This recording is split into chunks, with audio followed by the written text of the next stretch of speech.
Amigos, esta semana la Conferencia Episcopal Española creo que ha prestado un gran servicio a la Iglesia, por supuesto, en primer lugar, a la sociedad española y probablemente debido a la influencia que España sigue teniendo en Latinoamérica, a toda la Iglesia y la sociedad latinoamericana. Ha publicado un documento sobre el amor, sobre la familia, sobre la vida. Un documento de esos de calado, un documento realmente importante. Aunque ha sido preparado por una de las comisiones episcopales, la de familia, ha sido asumido, revisado y por lo tanto va avalado por toda la asamblea plenaria, es decir, por el conjunto de los obispos españoles. Es un documento, ante todo, yo creo que principalmente de denuncia debido al deterioro, a la destrucción consciente, premeditada que está sufriendo la familia, que lleva años sufriendo la familia en España. Un documento que pone los puntos sobre las íes, que en sus 6 capítulos analiza los pormenores de en qué consiste esa destrucción, querida por algunos, por ejemplo, evidentemente por el Partido Socialista, que es el que ha gobernado los últimos 8 años, pero también permitida, tolerada o por lo menos no enfrentada con decisión por el actual partido en el gobierno, el Partido Popular. El documento de los obispos, lógicamente sin citar nombres, pone la principal carga de la responsabilidad en los que han aprobado las leyes negativas, las leyes que son realmente antifamilia, pero también dice que otros que podrían hacer más no lo están haciendo, probablemente porque dentro de sus filas también hay personas que de alguna manera, de una forma o de otra, simpatizan, no digo que quieran, pero sí simpatizan o no ven lo importante que es la defensa de la familia. Simpatizan con las leyes antidestructivas de la familia, por ejemplo, la ley que equipara las uniones homosexuales al matrimonio, a la familia auténticamente dicha. Y que porque simpatizan con esto o porque no se dan cuenta de la importancia que tiene, toleran y no quieren modificar las respectivas leyes. Hay algunos párrafos del documento que merece la pena leerlos y quisiera por lo menos citar uno de ellos que a mí me ha llamado particularmente la atención. Dice el texto de los obispos: no es difícil constatar las nocivas consecuencias de este vaciamiento de significado, una cultura que no genera vida y que vive la tendencia cada vez más acentuada de convertirse en una cultura de la muerte. La manipulación del lenguaje y la difusión de la ideología de género en los ámbitos educativo y legislativo ha conseguido difundir esa perspectiva de las cosas, lamentan los obispos. Afirman, dicen, se trata de ir a una sociedad sin sexos y sin géneros, en la que el ideal del nuevo ser humano estaría representado por una hibridación que rompiera la estructura dual hombre-mujer, masculino-femenino. Una sociedad, por tanto, sin reproducción sexual, sin paternidad y sin maternidad, que estaría confiada únicamente a la ciencia, a la biomedicina, a la biotecnología y a la ingeniería política. Más adelante introducen una frase que es una frase contundente. Dice que están destruyendo a la familia por imperativo legal. No sé si en este momento estamos evidentemente en España y en el resto del mundo en este tipo de sociedad donde se promueve el híbrido, donde se intenta la supervivencia de la especie, pero no por la reproducción habitual de un hombre y una mujer, sino de esta forma artificial. Me parece que en este momento esto no es así. Pero los obispos dicen hacia eso es hacia donde se quiere ir. Hacia ese tipo de sociedad que recuerda las peores profecías de gente como Orwell, ¿no? que hablan de un tipo de mundo donde el hombre y la mujer ya no son más que objetos en manos de unos manipuladores profesionales.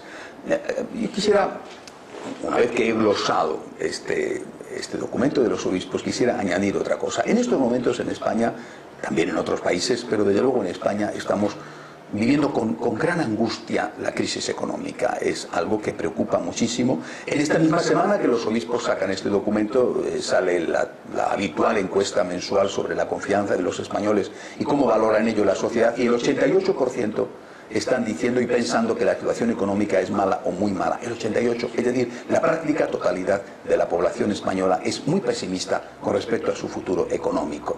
Esta misma semana también hemos salido, bueno, por lo menos para mí con sorpresa, no digo si con razón o sin ella, pero a mí me ha sorprendido que la cúpula del cuarto banco español, Bankia, la fusión de la Bancaja Valenciana y la Caja de Ahorros de Madrid, la cúpula ha sido llevada a los tribunales. Naturalmente los tribunales decidirán después si son culpables o no de cómo se hizo esa fusión, en fin, de todo lo que ha tenido lugar para al final conducir a ese banco a la nacionalización y a estar considerado sus acciones como bonos basura.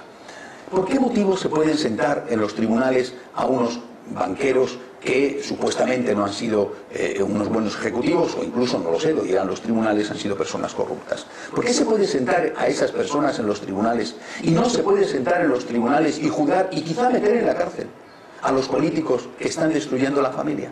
Destruir la economía de un país, destruir lo que representa el tejido socioeconómico de una nación, como está pasando, como ha pasado en España, es terrible. Es terrible. Hemos superado ya, y también se ha sabido esta semana, el 50% de paro entre los jóvenes españoles. Esto no se ha producido por casualidad, se ha producido por una política nefasta, esos 8 terribles años del gobierno socialista. Y los anteriores y los anteriores. Es decir, no se llega a una catástrofe de este tipo de la noche a la mañana.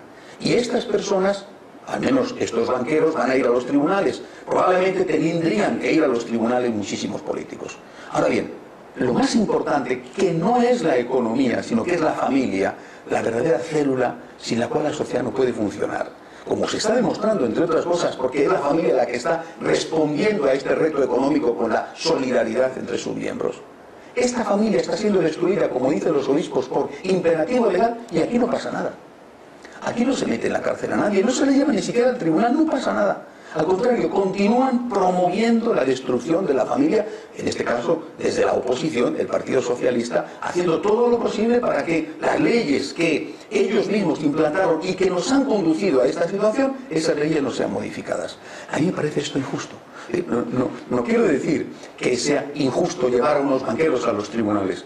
No soy quien para opinar sobre esto. La justicia española actuará, decidirá lo que tenga que decidir.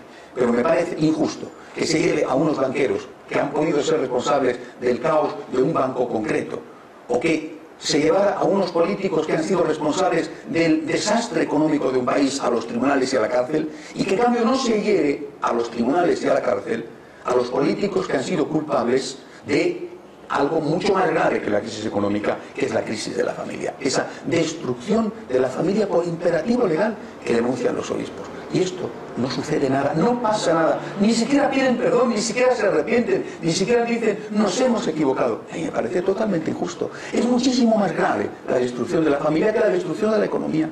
De hecho, si no se hubiera destruido la familia, probablemente la economía no se habría destruido, por lo menos como se ha destruido. Es decir, si no hubiera habido una relajación en los principios educativos, por ejemplo, no estaríamos con el problema que tenemos con los jóvenes, problema moral, problema de relaciones padres-hijos y problema económico, porque esos chicos que han sido educados deliberadamente en la permisividad, en la pereza, en el todo vale, en el no hagas un esfuerzo porque da lo mismo, esos chicos ahora no son capaces de abrirse camino, no pueden, incluso aunque quieran, abrirse camino en un mundo cada vez más competitivo.